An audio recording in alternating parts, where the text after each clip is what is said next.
Hello, my name is Ethan Vanlerberghe, and I'm here to present my final project for MIS 4470 FRC Scoutr.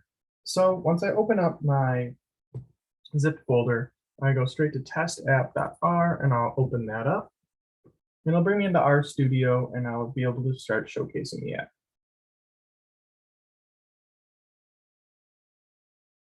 All right, so here's my R Shiny code and everything. So first off, I load in the different libraries that I've used to help build the project. Then I start by pulling in some data from an API known as the bluealliance.com. The Blue Alliance is a website that hosts data for FIRST Robotics Competition, FRC teams throughout the world and displays how they do at their various events. So really quick, for an example, this is the Blue Alliance website. They have a list of all the different teams that are competing at a specific event. This is the Michigan District Rochester event and how they did, how they scored for all their different matches and such. So I begin by reading in some of the data from them through their API, which is this link up here, putting it in a couple of different files, and so on. Then I go to pulling the live event scoring down here. The live event scoring is pulling in a bunch of different performance metrics from the various teams at a specific district that my user has selected. So as my user puts in their inputs for their team of interest and their event of interest, it files it into this paste 0 command, which puts it in the URL to know what data to pull to this from the API. Then I have some dashboard sidebar and stuff. This is all different UI aspects and a UI function to just kind of make the whole thing prettier and more functional. Down here, I have the body, so the actual body of what the Shiny is going to contain and all the different kind of like headings and labels for everything. Down here is a little bit of text for my last page. And then I go down on the server function, which is the second half of my R Shiny function. That shows off all of the different kind of like behind the scenes stuff that has to happen, all the different calculations, how to convert stuff to different data frames, organize it, and then finally to publish all the plots and grid ranges. And then it just does this again for the second half of the plots.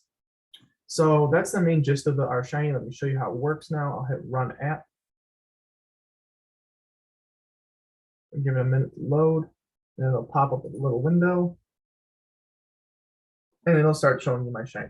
So the purpose of FRC Scoutr is to provide teams within the state of Michigan who compete in FRC with an ability to kind of cut through all the data that's published online or that they're trying to capture themselves, but they're able to make the best informed decision possible when it comes to the elimination rounds, and they have to pick 2 partner teams to partner with them. So to start off, my user comes in, they pick a home team.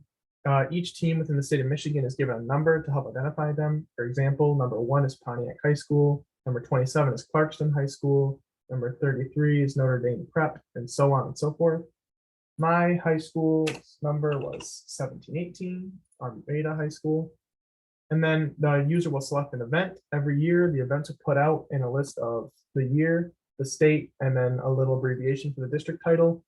So I want to look at the Macomb Community College event, or Michigan Macomb Community College, MCC. Then I go over here and switch to my match guide tab, and it'll take a second for it to load, but it'll make these plots for me.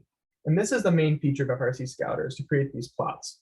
What Scoutr is doing is searching for data on the Blue Alliance and for the event that I've chosen, so the Macomb Community College event, and it is sorting it by top 12 teams, or like the first 12 available picks for the elimination matches, and plotting it on this graph in descending fashion so I can see what teams are most skilled in what areas.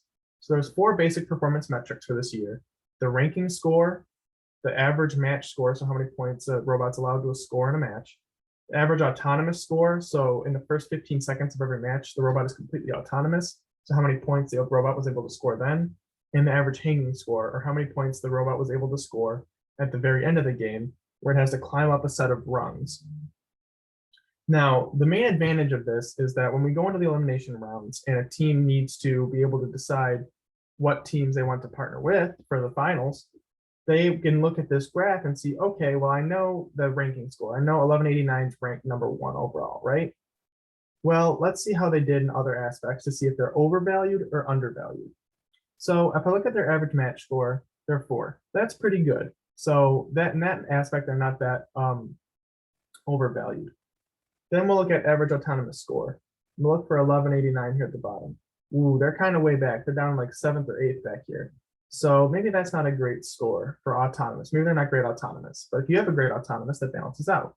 And lastly, we'll look for them on the average hanging score. And we're way down here, about 7th, 8th again. So given by this, I'd say that they're slightly overvalued. They don't have a very strong hang. They don't have a very strong autonomous. So if your robot can balance that out, maybe that's a good alliance for you because they have a good match score. But if not, then maybe they're not worth it. And then you move on down the line, deciding what team you want to pick.